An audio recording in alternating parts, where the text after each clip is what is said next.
இன்னொருத்தர் சுவாலி பில் மதுஹபி என்னமோ அரபில் எழுதியிருக்கிறார். ஃபி கிதாபி துர்ரில் முக்தார் ஃபி ஸஃபாத்தி அல் முஜல்லத் அல் அவ்வல் உஜித ஹாதல் கலாம் ஐ தஅல்லுமுல் ஃபிக்ஹி அஃதலு மின் தஅல்லுமில் குர்ஆன் ஹல் ஹாதா ஸஹீஹ் ஹல் துவாஃபிக் இத்தகில்லாஹ ஃபில் இஜாபா. ஒருத்தர் யாரோ அரபியில் எழுதியிருக்கிறாரு, வர வைக்கிறேன். அரபியில் அவர் எழுதுறதுக்கு துர்ருல் முக்தார்ல இருக்குது. 6வது ஜில்துன்னு எழுதியிருக்காருன்னு நினைக்கிறேன். 1வது ஜில்து நம்ம பக்கங்கள் சரியா எழுதியிருக்கிறாரு நம்ம தெரியல.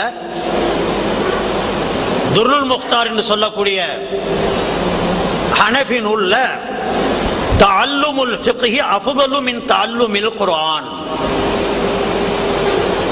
அப்படின்னு ஒரு வாசகம் வந்திருக்குது. அதுக்கு என்ன அர்த்தம்?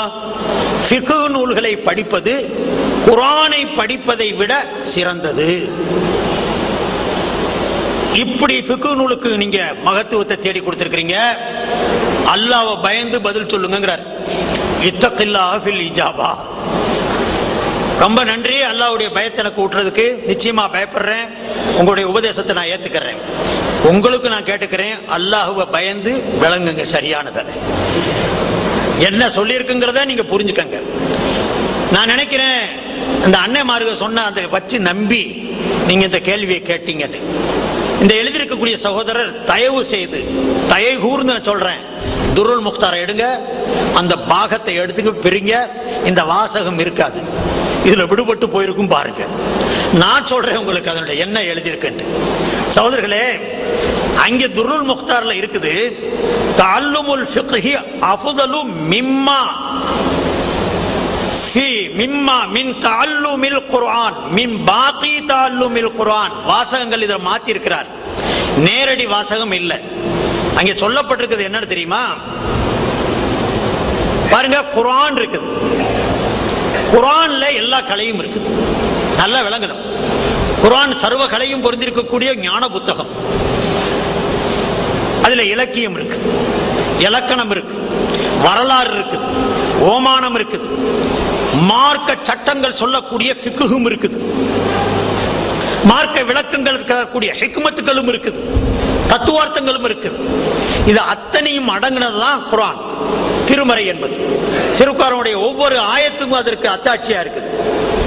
அந்த நூல்காரர் என்ன எழுதுறார் பாருங்க, இதை எப்படி இவங்க திருப்பி விட்டாங்கன்னு பாருங்க. அதுதான் நான் சொல்ல வர்றேன்.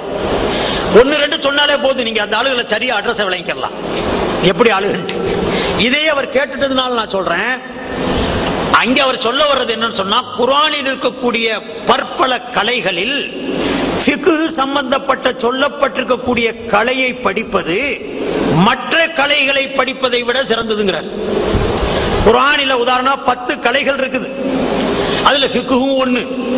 இந்த ஃபிக்ஹ் படிப்பது மற்ற 9 கலைகளை பார்ப்பதை விட படிப்பதை விட முக்கியத்துவம் வாய்ந்தது, முதன்மை பெற்றது. ஏன்? ஃபிக்ஹ்னா என்ன? ஃபிக்ஹ்னா சொன்னா என்ன? எப்படி தொழுகணும், எப்படி நோன்பு வைக்கணும், எப்படி ஜக்காத் கொடுக்கணும், எப்படி ஹஜ் செய்யணும், எப்படி நம்முடைய வாழ்க்கை முறை எப்படி கழிக்கணும், கொடுக்கல் வாங்கல் எப்படி, கூடி வாழும் முறை எப்படி, இந்த நடைமுறையை சொல்லுவதற்கு பேர் தான் ஃபிக்ஹ். குர்ஆன்ல அந்த ஃபிக்ஹ் வாழ்க்கையுடைய நடைமுறையும் சொல்லப்பட்டிருக்கு. அதே குர்ஆன்ல வரலாறும் சொல்லப்பட்டிருக்கு. ஆது எப்படி இருந்தாங்க, சமூது எப்படி இருந்துச்சு, இப்ராஹிம் அலைஹிஸ்ஸலாத்துடைய வரலாறு, நூஹ் அலைஹிஸ்ஸலாத்துடைய வரலாறு, ஆதம் அலைஹிஸ்ஸலாத்துடைய வரலாறு, இதுவும் இருக்குது. இப்ப இந்த வரலாறுகள் படிக்கிறது முதன்மையானதா அல்லது உடைய நடைமுறைகளுக்கு தேவையானதை சொல்லித் தரக்கூடிய அந்த ஃபிக்ஹுடைய கலையை குர்ஆனில் இருந்து படிப்பது சிறந்ததா? நான் சொல்றது விளங்குதா? குர்ஆனில் பல கலை, அந்த குர்ஆனில் சொல்லப்பட்டிருக்கக்கூடிய ஃபிக்ஹ் கலையை படிப்பது மற்ற கலைகளை பார்ப்பதை விட படிப்பதை விட முதன்மையானது, முக்கியமானது. சத்தியமான வாதம் இது. நீங்க வரலாறு தெரியாம போச்சுன்னா ஒண்ணு நட்டமாய் போறது இல்லை. அல்லாஹ் இங்க வந்து கபர்ல கேட்க போறது இல்லை, விட்டு ஆது சமூகலாம் எப்படி இருந்தாங்கன்னு கேட்க போறாங்க. நூஹ் அலைஹிஸ்ஸலாத்துடைய வரலாறு சொல்லு அப்படி கேட்க போறாங்க. மத்ததை கேட்பாங்க கியாமத்துல. ஏன் தொழுகல, ஏன் நோன்பு வைக்கல, ஏன் ஜக்காத்து கொடுக்கல, ஏன் ஹஜ் செய்யல? அப்ப தொழுகை, நோன்பு, ஜக்காத்து, ஹஜ் போன்ற மார்க்க கடமைகளை விளக்கி சொல்லப்படக்கூடிய கலைக்கு பெயர் ஃபிக்ஹ். இது குர்ஆனிலும் சொல்லப்பட்டிருக்குது. அந்த குர்ஆனில் சொல்லப்பட்டிருக்கக்கூடிய ஃபிக்ஹ் கலையை படிப்பது முதன்மையானது, மற்ற கலைகளை படிப்பதை பார்க்கிலும். குர்ஆனுக்குள்ள இருக்கக்கூடிய கலைகள்ல ஃபிக்ஹ் படிக்கிறது முக்கியத்துவம், மற்ற கலைகளுக்கு அடுத்த ரேங்கு. இது அவர் சொல்ல வர்றாங்க. இதை எப்படி பிளேட்டை பரட்டி போட்டாங்க தெரியுங்களா? குர்ஆனை தூக்கி அங்கிட்டு வச்சிரு, துருல் முக்தாரை இங்க வச்சுக்க. துருல் முக்தார் படிக்கிறது அந்த குர்ஆனை படிக்கிறதோட சிறந்தது, இப்படி அர்த்தம் பண்ணி போட்டாங்க. அங்க இருக்கு தஅல்லுமுல் ஃபிக்ஹி அஃதலு மிம்மா ஃபில் குர்ஆன். சில நுஸ்காக்கள்ல சில பிரதிகள்ல தஅல்லுமுல் ஃபிக்ஹி அஃதலு மின் பாக்கில் குர்ஆன். தெளிவான வார்த்தை. ஏன்னா துருல் முக்தார், நான் ஹனஃபி மதுஹபை சேர்ந்தவன். ஹனஃபி மதுஹபா இருக்கனால துருல் முக்தார் நான் ஓதுனது இல்ல. ஆனா இந்த கூட்டம் வந்ததுக்கு பிறகு எனக்கு ஏற்பட்ட பலன்கள்ல இது ஒரு பலன். நூல்களை எல்லாம் பார்க்கிற பாக்கியம் கிடைச்சு. இப்லீஸ்ல சமயத்துல நல்லது நடக்கும், அந்த மாதிரி எனக்கு நல்ல காரியங்கள் இதில் நடந்துச்சவர்களே. இப்படித்தான் ஃபிக்ஹ் மேல உங்க குறை சொல்றது.